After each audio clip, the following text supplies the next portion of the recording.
Hey everyone, welcome to Meeple Bits. Thanks for joining me today. In today's episode of Tabletop Simulator, we're going to go through the game Viscounts of the West Kingdom. This is a community created mod, so it is available in the Steam Workshop. Links in the description below. This one titled Viscounts of the West Kingdom Scripted by community creator deedy. Now I've done a few games by him already, and I gotta say the quality of this creator's work is definitely very good. So I definitely want to give a shout out, and I appreciate that a lot. As always with the Tabletop Simulator series, we're not going to dive into the rules or an extensive how to play. Instead, focus on what is scripted and done for you, and then what you, the users, will have to manage, maintain, and control in your own. So with that, let's go and jump into this version of Viscounts of the West Kingdom. Hey guys, let's go ahead and take a peek at all the different assets and components available to us on this game of Viscounts of the West Kingdom. So to begin, there are the 4 player mats around the table, available for up to 4 players. You've got on each the play mats the different outposts, guild halls, workshops, Viscounts, workers, and starting townsfolk cards, including a silver toggle for up and down, as well as then also a victory point tracker for up and down. On the left side of the table is the solo play area. So in advance, I am not going to address the solo play in this video because I have not tried it, so I can't really speak to it. On the right side of the table is the remaining sort of setup area, including the rulebook. As indicated here, let me go ahead and zoom in. During setup, you're going to want to shuffle these decks, which are your player cards and then your hero townsfolk, and then draw out the number of cards to the number of players plus 1. Now this area, for me, it can be a little buggy, especially when it relates to the player cards.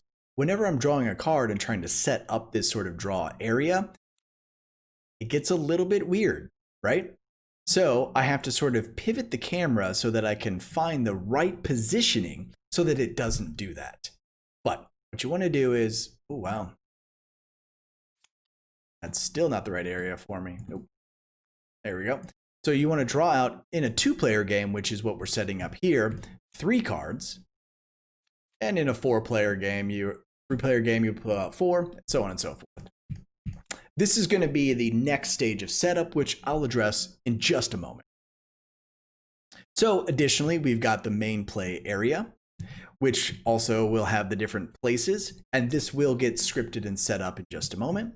You've got the townsfolk cards, the manuscripts, and the additional manuscripts, and the main castle area, which will also be randomized in a moment. So, what is gameplay, or what does setup and then gameplay look like? Well, the initial setup is partially done for you. By that I mean, when we select the number of players, once everyone is seated at the table, you're going to click the number of players that you're setting up for. What that's going to do is that's going to draw out the main play area in a random fashion, and it's going to then draw out the townsfolk cards and the manuscripts around this main play area. Additionally, it's going to randomize the tier 2 of the castle. So what does that look like? Well, let's give it a go. Selecting 2 players. Good to go. Everything randomized, set up, looks good. And that's it. From this point forward, you as the players are on your own. You are going to have to make sure that all the little nuances of this game and all the moving parts you're paying attention to and keeping track of. So from here, what the players are going to do is they're going to come over here and in reverse turn order, so starting with, so whoever's first player, the person to their right, so going counterclockwise, is going to choose a pair of cards. This dictates your starting position and starting setup. So example, if I were the, not the first player, but I guess the last player, and I wanted to choose, say, these 2 cards, I'm going to go ahead and grab them and bring them over into my play area. I'll just drop them into my hand for now to make my life easier. Now, for this card, this is going to determine your setup. So I'm going to put my Viscount on position 1 right here. And then I'm going to collect my stone and inkwell resources. So inkwells, and not gold, but stone. I'm going to then toggle up my silver with my left mouse, toggle down with right.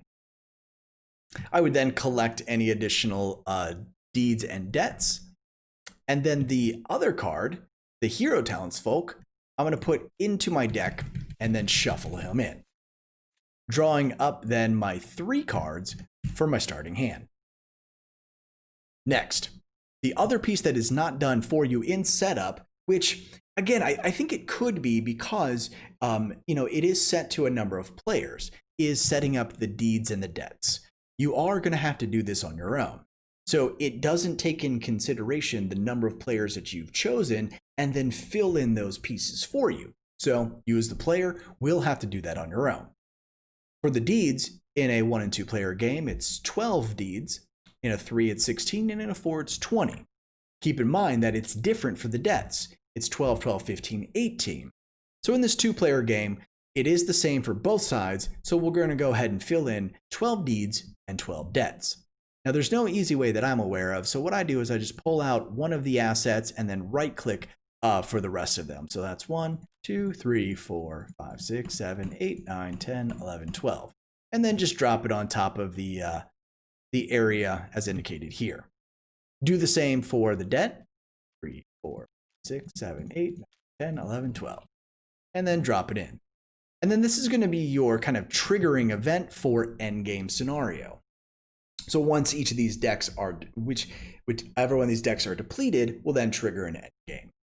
Oh, sorry, the other assets I didn't address were down here, which is the Castle Leader cards, as well as these other manuscript cards, and the infinite resources that are down here. So from there, as I mentioned, you're on your own to kind of control your pieces, handle your movement, and make sure that you guys are meticulously going through the different player phases. So bear in mind that all of this is on you as the player. So please do familiarize yourself with the rules, because as I mentioned in this one, I'm not really going into an in-depth of those rules and how to take your turns, but just bear in mind that for this mod, that initial setup randomization things are done for you in part, and then you will have to control everything from that point forward. So if you have any questions about this particular mod, I'm happy to answer them in the best way possible, so please leave a comment down below. I'll do my best. If you've enjoyed the video and you like the content, really appreciate the support, so feel free to leave a like and subscribe.